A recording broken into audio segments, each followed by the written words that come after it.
시편 130편 1절부터 6절까지 우리 한 목소리로 읽도록 하겠습니다. 시작. 여호와여, 내가 깊은 곳에서 주께 부르짖었나이다. 주여, 내 소리를 들으시며 나의 부르짖는 소리에 귀를 기울이소서. 여호와여, 주께서 죄악을 지켜보실진데 주여, 누가 서리이까? 그러나 사유하심이 주께 있음은 주를 경외하게 하심이니이다. 나 곧 내 영혼은 여호와를 기다리며 나는 주의 말씀을 바라는도다. 파수꾼이 아침을 기다림보다 내 영혼이 주를 더 기다리나니 참으로 파수꾼이 아침을 기다림보다 더하도다. 아멘.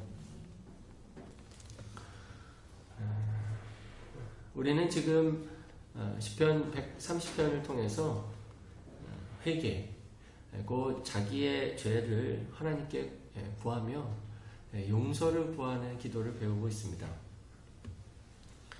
용서라는 것이 이 시대 가운데 참 많이 사라졌구나 하는 생각이 들어요. 우리는 교회에 나와서 하나님 앞에 설 때마다 용서를 구하는 것이 자연스러운 건데 세상에서는 이 용서가 점점 사라지는 것을 많이 봅니다.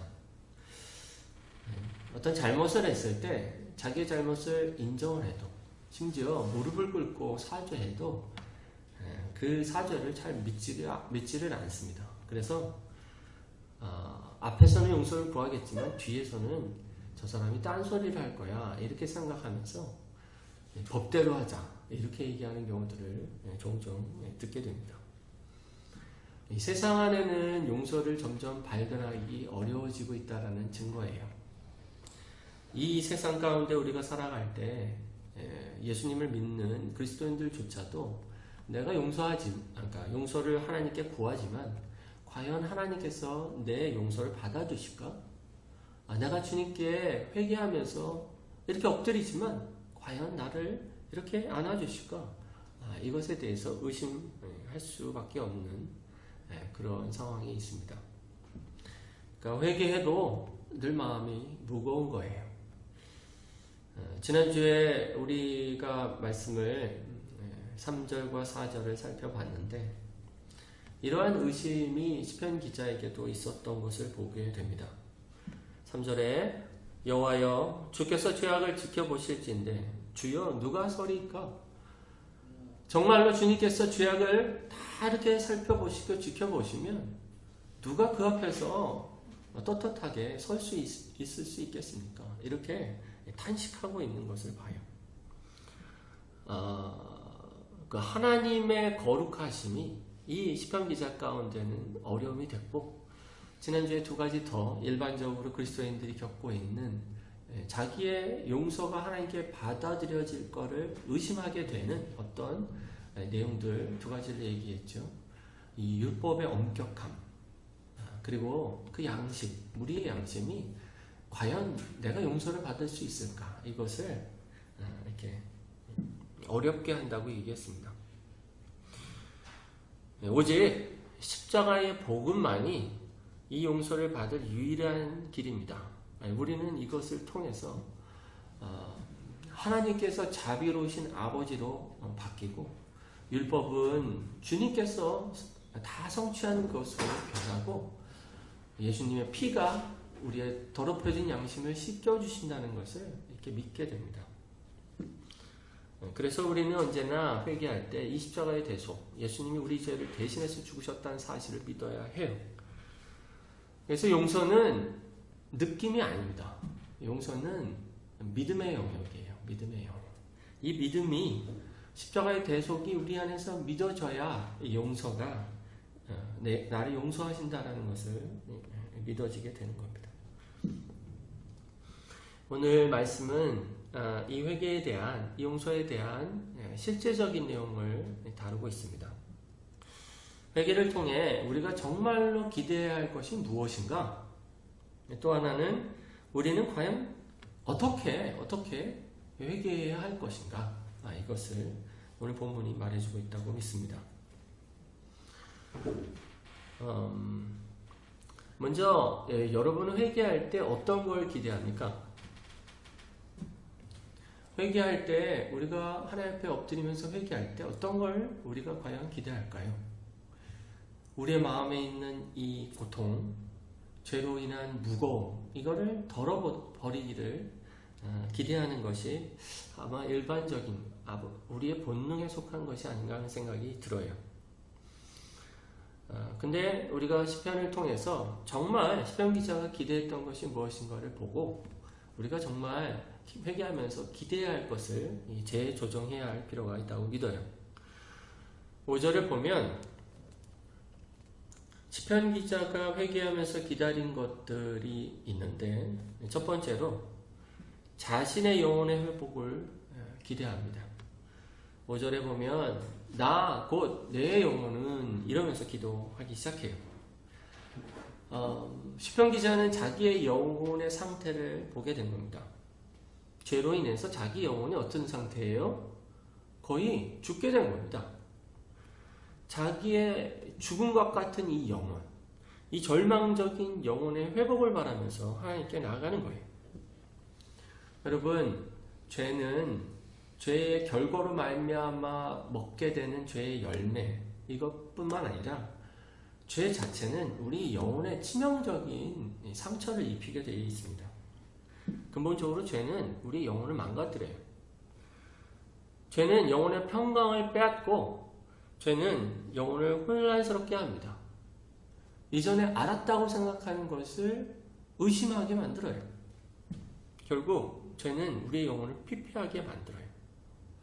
이 영혼의 상태를 시편 기자는 제일 먼저 보았고 내 영혼이 하나님을 바란다. 내가 이 영혼이 하나님을 기다린다. 이렇게 기도하고 있는 겁니다. 자기의 영혼을 해결할 수 있는 분으로서 하나님을 찾고 있는 거예요. 저와 여러분은 다른 어떤 것들보다 우리 영혼을 소중히 여겨야 합니다. 자기 영혼을 소중히 여기는 자는 자기의 죄를 지어도요 빨리 회개합니다. 이 죄가 자기 영혼을 계속 망가뜨리고 있다는 것을 깨닫고 있기 때문에 빨리 회복하고 빨리 이 죄에 직면해요. 이 문제를 해결하지 않으면 망하겠구나 이렇게 생각하는 거예요. 다른 건 다 지나갑니다. 근데 우리 영혼은 영원해요. 예수님도 그 사람들의 그 죄를 지적하시면서 이렇게 얘기하신 적이 있어요. 누가복음 12장 15절부터 보면 그들에게 이르시되 삼가 모든 탐심을 물리치라 사람의 생명이 그 소유에 넉넉한 데 있지 아니하리라 하시고 또 비유로 그들에게 말하여 이르시되 한 부자가 그 밭에 소출이 풍성하매 심중에 생각하여 이르되 내가 곡식 쌓아둘 곡간이 없으니 어찌할까 하고 또 이르되 내가 이렇게 하리라 내 곡간을 헐고 더 크게 짓고 내 모든 곡식과 물건을 거기 쌓아두리라 또 내가 내 영혼에게 이르되 내 영혼아 여러 해 쓸 물건을 많이 쌓아두었으니 평안히 쉬고 먹고 마시고 즐거워하자 하리라 하되 하나님을 이르시되 어리석은 자여 오늘 밤에 내 영혼을 도로 찾으리니 그러면 내 준비한 것이 누구의 것이 되겠느냐 하셨으니 자기를 위하여 재물을 쌓아두고 하나님께 대하여 부여하지 못한 자가 이와 같으니라. 예수님은 책망하셨어요. 너희가 너희의 몸을 위하여 여러 가지 애쓰며 계획하고 미래를 준비하고 노력하지만 정작 너희의 영혼의 미래를 위해선 쌓아두지 않는구나. 다 빼앗기면 너에게 남는 게 뭐냐? 이렇게 얘기하고 계시는 거예요. 시편 51편에서도 유명한 다윗의 회개의 시편이 아닙니까? 다윗이 시편 51편에서 회개하면서 구했던 게 뭐냐면 10절 그리고 12절을 보면 내 속에 정한 마음을 창조하시고 내 안에 정직한 영을 새롭게 하소서. 12절에 주의 구원의 즐거움을 내게 회복시켜 주시고 자원하는 심령을 주사 나를 붙드소서. 이렇게 기도합니다. 정한 마음을 달라고 기도하고 정직한 영을 새롭게 해달라고 자원하는 심령을 창조해달라고 회복시켜달라고 이렇게 기도하고 있는 겁니다. 자기의 영혼의 회복을 위해서 다윗은 기도하고 있었던 거예요. 우리는 다른 무엇보다도 우리 영혼을 소중히 여겨야 합니다. 죄를 지으면 우리 영혼이 지금 망가지고 있다는 것을 깨닫고 주님 앞에 엎드려야 돼요. 자기 영혼이 잃어버린 것이 얼마나 큰 손실인 것을 알고 우리가 회개하며 주님 앞에 나아가야 합니다. 두 번째로 시편 기자가 회개하면서 기다린 게 있는데 5절 나 곧 내 영혼은 여호와를 기다리며 이렇게 얘기하고 있어요. 시편 기자는 여호와 하나님을 기다리고 있는 거예요. 여호와 하나님. 여호와 하나님만이 자기의 죄에서 건지실 분이시라는 것을 믿었습니다. 자기 영혼을 고치시고 씻기시고 온전히 회복하게 하실 분이 여호와 하나님인 것을 믿었어요. 그래서 하나님 한 분을 구하게 된 겁니다. 우리는 기도하면서 하나님을 구한다고 하지만 정작 기도할 때 하나님을 구하지 않는 경우가 많습니다. 죄로 인해 망가진 상태를 회복해 주시기를 위해서 기도하는 경우가 많아요. 죄로 인해 부끄러워진 나를 위해서 기도할 때가 많아요. 죄 때문에 가진 이 손실을 회복하게 해달라고 기도하지 내가 하나님을 잃어버린 것에 대해서는 개념하지 않는 겁니다. 우리가 정말 여호와 하나님을 우리의 기도 가운데 구하고 있는지 아닌지를 알 수 있는 방법이 있어요. 내가 정말 기도하면서 나는 정말 하나님을 구하고 있나? 라는 것을 알 수 있는 방법 중에 하나가 뭐냐면 내가 평소에 뭘 제일 걱정하는가 이것을 통해서 알 수가 있어요. 내가 정말 걱정하는 게 뭔가? 내 대부분의 근심이 뭔가? 내 대부분의 슬픔이 어디 있는가? 내 대부분 고민하고 있는 게 뭐냐? 이거예요. 시편 27편 한번 볼까요? 시편 27편 한번 찾아봅시다. 시편 다 같이 시편 27편. 시편 27편을 살펴보면 2절을 보면 다윗은 정말 어려운 상황 가운데 있는 걸 봐요. 악인들이 자기를 먹으려고 왔다. 원수들이 자기를 어떻게 보면 잡아먹을 듯 달려들고 있는 상황이에요. 근데 그 상황 가운데서 시편 기자가 두려워하지 않죠. 1절에 여호와는 나의 빛이요 나의 구원이시니 내가 누구를 두려워하려. 여호와는 내 생명의 능력이시니 내가 누구를 무서워하려. 이렇게 무서워하지 않습니다. 근데 다윗이 걱정하는 게 딱 하나 있어요. 너무 이게 걱정이었어요. 그게 뭐냐면 9절이에요. 주의 얼굴을 내게서 숨기지 마시고 주의 종을 노하여 버리지 마소서. 주는 나의 도움이 되셨나이다. 나의 구원의 하나님이시여 나를 버리지 마시고 나를 떠나지 마소서. 다윗은 딱 하나 걱정이었어요. 원수들이 막 달려드는 게 걱정이 아니었어요. 다윗은 하나님의 얼굴이 떠날까봐 걱정했어요. 하나님을 놓칠까봐 걱정했어요. 다윗은 하나님의 능력을 믿었기 때문에 하나님을 붙잡으면 이 모든 상황을 넘어갈 수 있을 거라고 믿었어요. 근데 하나님을 잃어버리면 끝장이에요. 다윗은 하나님께 올인을 했고 그렇기 때문에 하나님을 놓치면 자기는 모든 도움이 끝난다고 믿었던 거예요. 그래서 다윗은 죄를 어느 정도로 미워했냐면 죄는 자기의 생존과 관련되어 있는 겁니다. 죄는 곧 죽음을 의미했어요. 죄는 유일하신 하나님, 이 하나님과의 관계를 끊어냈고 그 도움을 받을 길을 막았어요. 그래서 가장 근심했던 것이 하나님을 놓칠까봐 근심했던 겁니다. 저와 여러분이 회개할 때 가장 근심하는 게 뭡니까? 내가 회개할 때 이 죄 때문에 얻게 될 어려움들, 얻고 있는 어려움들, 이 죄 때문에 먹고 있는 이 죄의 고통, 이겁니까? 아니면 내가 하나님을 놓친 것에 대한 근심과 두려움입니까? 정말로 회개하면서 하나님을 다시 찾으려고, 하나님을 다시 얻으려고 간절히 기도합니까? 정말로 아까 우리의 영혼을 우리가 소중히 여긴다면 우리는 하나님만을 구하며 하나님만을 찾을 겁니다. 세 번째로 시편 기자가 회개하면서 기다린 것이 있는데 5절 끝 이렇게 얘기하죠. 나는 주의 말씀을 바라는도다 이렇게 얘기합니다. 시편 기자는 자기가 걸린 이 병, 이 죄라는 질병, 이 질병으로부터 어떻게 치유될지를 알고 있었어요. 이 죄라는 질병에서 치유될 길은 오직 하나님의 말씀이었습니다. 이 말씀이, 하나님의 말씀이 비춰질 때에야 내 죄의 문제가 해결될 것이라고 믿었던 거예요. 여러 하나님의 말씀이 있지만 어떠한 말씀, 정말 우리 영혼을 치유하는 지금 이 상황에 맞는, 나에게 맞는 그 말씀, 이 말씀이 우리 가운데 비춰질 때 우리 영혼이 회복되지 않습니까?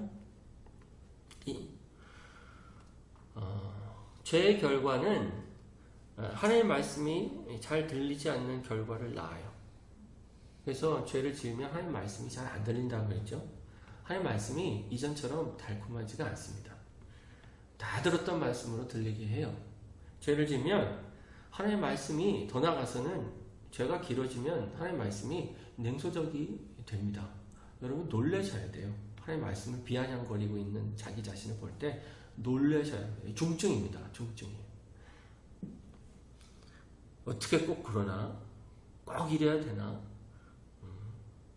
이런 어떤 하나님의 말씀에 대한 냉소, 이 냉소는 하나님이 우리를 깨우셔야만 한다는 것을 반증하고 있는 거예요.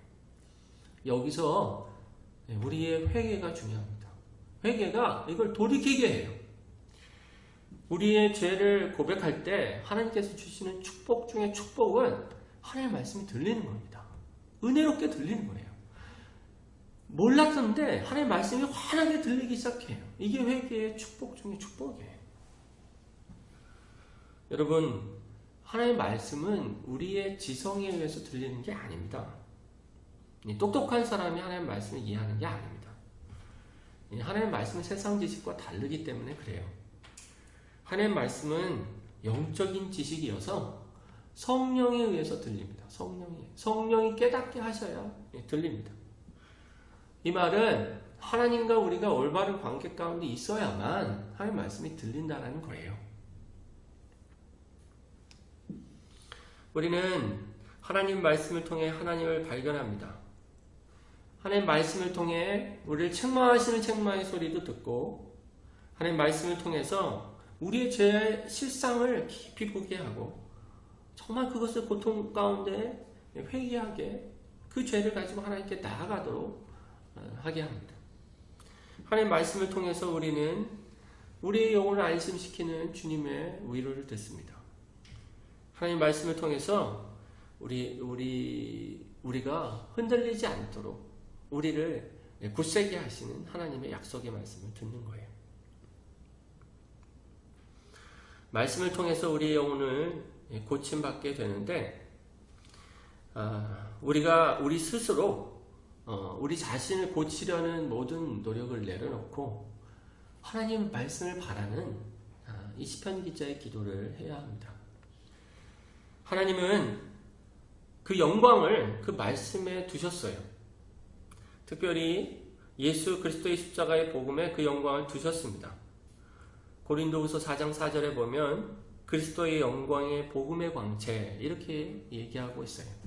복음 안에는 하나님의 그 영광의 어떠하심을 담겨두셔서 그 복음을 들을 때 그 영광이 비춰지도록 하게 하신 것이다. 이렇게 얘기하고 있는 거예요. 회개 때 우리는 뭘 해야 되냐면 이 영광의 복음의 광채가 비춰지기를 기도해야 합니다. 하나님의 말씀이 들려지도록 하나님의 말씀을 구해야 해요. 새롭게 들려지도록 그 말씀을 구해야 되는 겁니다. 특별히 이 복음의 말씀을 구해야 해요. 예수 그리스도께서 나를 위해서 십자가에서 죽으셨다는 것을 바라보면서 구해야 해요. 그때 우리의 죄로 인해 망가진 영혼이 구원을 받고 고침을 받게 되는 겁니다. 세 가지 정리하면 뭡니까? 첫 번째, 자기의 영혼의 회복을 기다리라 이렇게 얘기했고, 두 번째, 여호와 하나님을 기다리라. 세 번째, 하나님의 말씀을 기다리라. 이렇게 얘기했습니다. 5절 다시 한번 읽어볼까요? 다 같이 5절 시작. 나 곧 내 영혼은 여호와를 기다리며 나는 주의 말씀을 바라는도다. 이제 6절을 살펴볼 텐데 6절은 시편 기자가 과연 어떻게 회개하면서 기다렸는지를 얘기하고 있습니다. 특별히 시편 기자는 어떤 한 예를 들고 있는데 성을 지키는 파수꾼, 성을 지키는 이 가드의 예를 들어서 얘기하고 있어요. 6절 파수꾼이 아침을 기다림보다 내 영혼이 주를 더 기다리나니 참으로 파수꾼이 아침을 기다림보다 더하도다. 이렇게 얘기해요. 저는 이거를 세 가지 측면으로 얘기하고 싶어요. 이 세 가지 측면 다 성경에 있기 때문에 그렇습니다. 첫 번째로 파수꾼의 기다림은 어떤 기다림이냐면 하나님을 신뢰하면서 기다리는 기다림이에요. 여러분, 파수꾼이 아침을 기다릴 때 밤새 성벽 위에 서서 적들이 오는지 안 오는지를 이렇게 살펴보는데 밤이 지나야 자기의 그 임무가 끝나고 이제 내려가는 거니까 아침이 오기를 간절히 고대합니다. 그런데 이 캄캄함이 깊은데 언제 과연 해가 뜰지 알 수가 없습니다. 우리처럼 무슨 시가가 있어서 이제 2시간만 있으면 해가 뜨겠네 이렇게 할 수 있는 게 아니잖아요. 해가 언제 뜰지 알지를 못해요.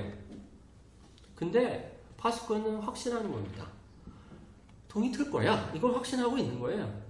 동이 틀 거야. 언젠지는 모르지만 하여튼 동이 틀 거야 하면서 기다리고 있는 거예요. 그냥 틀지 안 틀지 모르면서 의심하면서 파수꾼이 아침을 기다리지 않습니다. 반드시 틀 거를 믿고 기다립니다. 우리가 우리의 영혼의 회복이 있을지 없을지를 생각하면서 회개하면요 낙심하게 돼 있어요. 우리 영혼이 약해지는 것을 피할 수가 없습니다. 하나님을 신뢰하지 않고 기다리는 사람은 아무도 없습니다. 조금 하다가 말죠. 조금 회개하다 맙니다.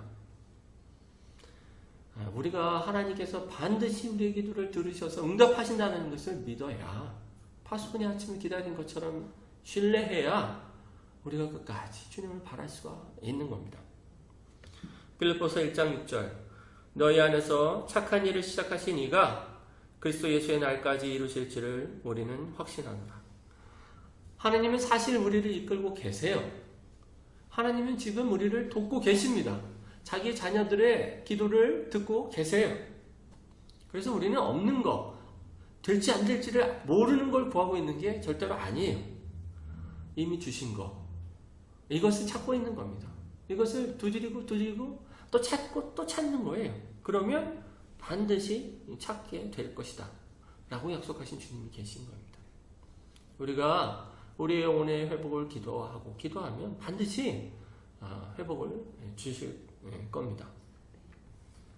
그래서 우리가 우리의 회복을 기다릴 때 정처 없이 기다리는 것도 아니고 자기의 처지를 이렇게 불쌍히 여기면서 기다리는 것도 아닙니다. 다윗은 아까 27편 살펴봤는데 27편 마지막에 이렇게 얘기해요. 27편 13, 14절에 내가 산자들의 땅에서 여호와의 선하심을 보게 될 줄을 확실히 믿었도다. 너는 여호와를 기다릴지어다. 강하고 담대함이 여호와를 기다릴지어다. 사실 기다리는 것과 강하고 담대한 게 좀 안 어울려요. 강하고 담대하게 앞으로 나가라 이렇게 하면 어울리는데 강하고 담대하게 기다려라 이게 잘 안 어울리지만 주님을 신뢰하는 그 믿음 안에서 굳세게 서서 기다리라는 거예요. 두 번째, 파수꾼의 기다림은 어떠한 기다림입니까? 저는 이걸 부지런한 기다림이다 이렇게 얘기하고 싶어요. 시편 기자가 자기의 기다림의 정도를 표현하면서 얘기한 게 이제 6절이잖아요. 내가 정말 아침을 기다림보다 파수꾼이 아침을 기다림보다 내 영혼이 정말 더 아침을 기다리고 있다 하면서 자기의 간절함이 파수꾼의 간절함보다 더 간절하다 이렇게 얘기하고 있어요. 근데 파수꾼이 밤새도록 한 게 뭘까요? 자기가 파수꾼이라고 생각하면서 밤새도록 한 게 뭐예요? 1절과 2절이에요. 여호와여 내가 깊은 곳에서 주께 부르짖었나이다. 주여 내 소리를 들으시며 나의 부르짖는 소리에 귀를 기울이소서. 그래서 파수꾼의 그 간절함은 뭐냐면 밤새 부르짖는 간절함입니다. 그냥 감 떨어지는 거 기다리듯 언제는 되겠지, 뭐 주신다고 했으니까 되겠지, 이런 게 아니었어요. 시편 기자는 밤새 하나님께 부르짖은 거예요. 밤새. 이것과 비슷한 말씀이 있는데 시편 한번, 이건 123편 한번 보세요. 123편 다 같이.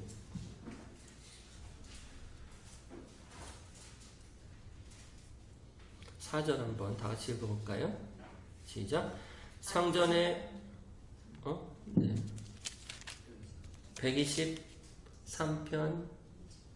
2절이네요. 2절 시작. 성전의 손을 바라보는 종들의 눈같이, 여주인의 손을 바라보는 여종의 눈같이 우리의 눈이 여호와 우리 하나님을 바라보며 우리에게 은혜 베풀어 주시기를 기다리나이다. 123편 2절에서 기다리는데 자기의 기다림을 어떻게 표현하냐면 종이 주인 앞에서 기다리듯이 기다린다라는 거예요. 종은 어떤 사람이냐면 일꾼입니다. 일꾼. 종은 일하는 사람이에요. 그래서 종이 주인 앞에서 기다리는 건 뭘 시킬지를 기다리는 거예요. 뭘 시킬지. 말하면, 주인이 뭐라고 하면 딱 즉각적으로 행하려고 기다리는 것이 종이 주인을 기다리는 기다림입니다. 그러니까 종은 여기서 말하는 기다림은 어떤 거냐면 하나님 언제 말씀하시면 난 빨리 움직일 거야, 이런 기다림이에요. 대기하고 딱 준비하는 기다림입니다. 자기의 영혼을 이렇게 손을 딱 내려놓고 언젠가 되겠지, 하나님은 하시니까, 이게 신뢰 같죠? 안 그렇습니다. 열심히 주님을 찾는 것이 정말로 기다리는 거예요. 부지런히 주님을 찾는 것이 참된 기다림이에요. 저와 여러분이 죄 가운데 빠졌을 때 하나님은 용서하시는 분이겠지, 이렇게 생각하고 있는 거 위험한 상태예요. 위험한 상태. 참 믿음이 아닙니다. 하나님을 찾아야 돼요. 고쳐주시기를 위해서 열심히 찾아야 돼요. 밤새 부르짖듯이 자기의 영혼을 긍휼히 여기고 건져달라고 기도해야 합니다. 세 번째로 파수꾼이 어떻게 기다립니까?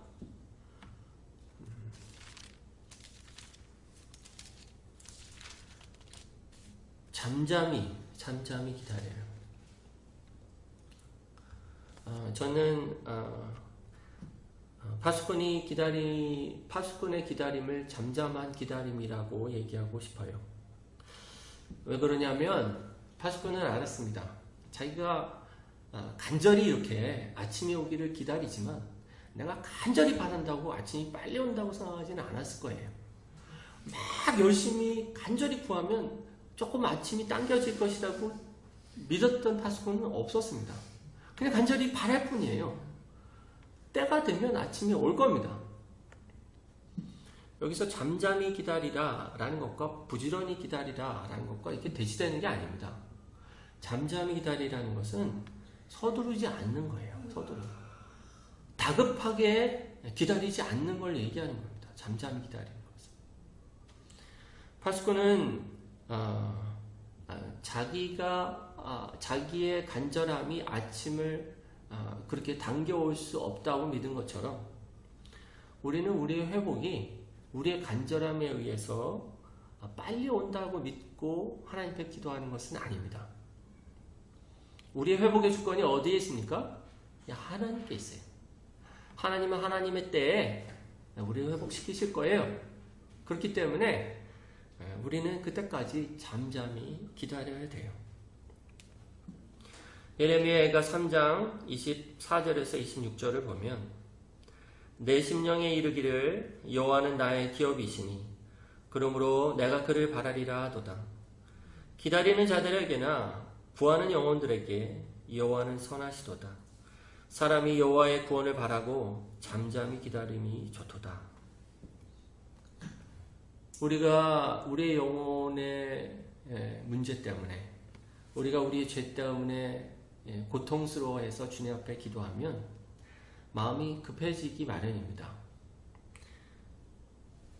고통이 심하면 심할수록 빠른 회복을 구할 수밖에 없어요. 도대체 왜 이렇게 안 되는 거야? 얼마나 더 기다려야 되는 거야?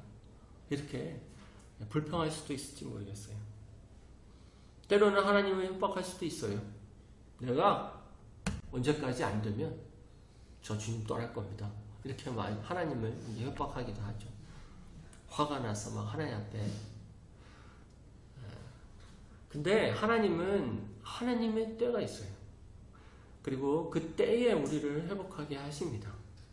이 시간들을 통해서 우리 영혼을 빚어가고 계시는 거예요.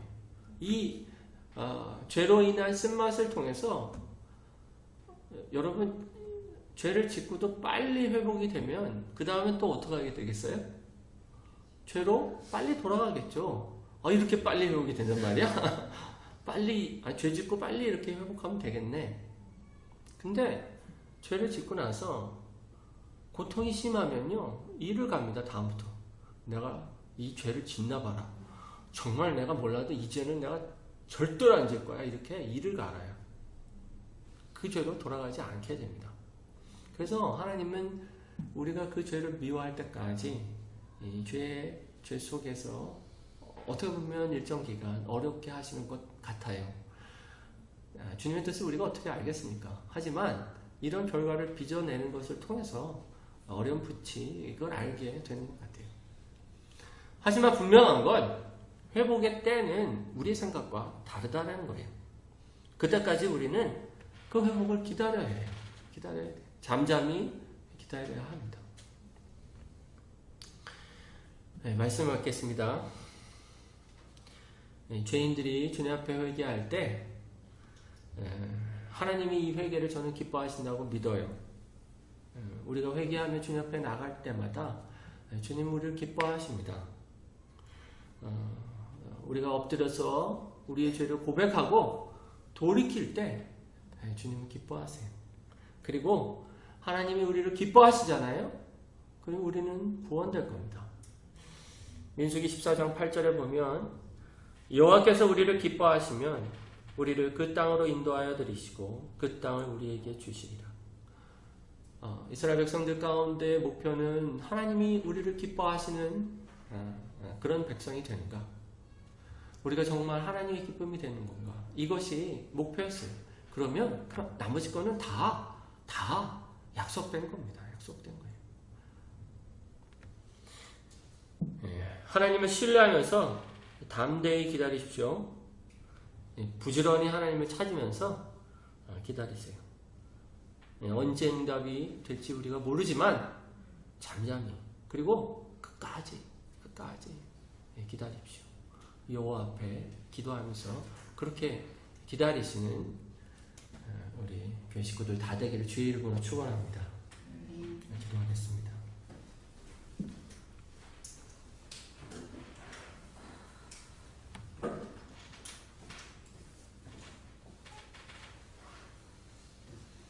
다시 한번 말씀을 읽어드릴게요. 나 곧 내 영혼은 여호와를 기다리며 나는 주의 말씀을 바라는도다. 파수꾼이 아침을 기다림보다 내 영혼이 주를 더 기다리나니 참으로 파수꾼이 아침을 기다림보다 더하도다.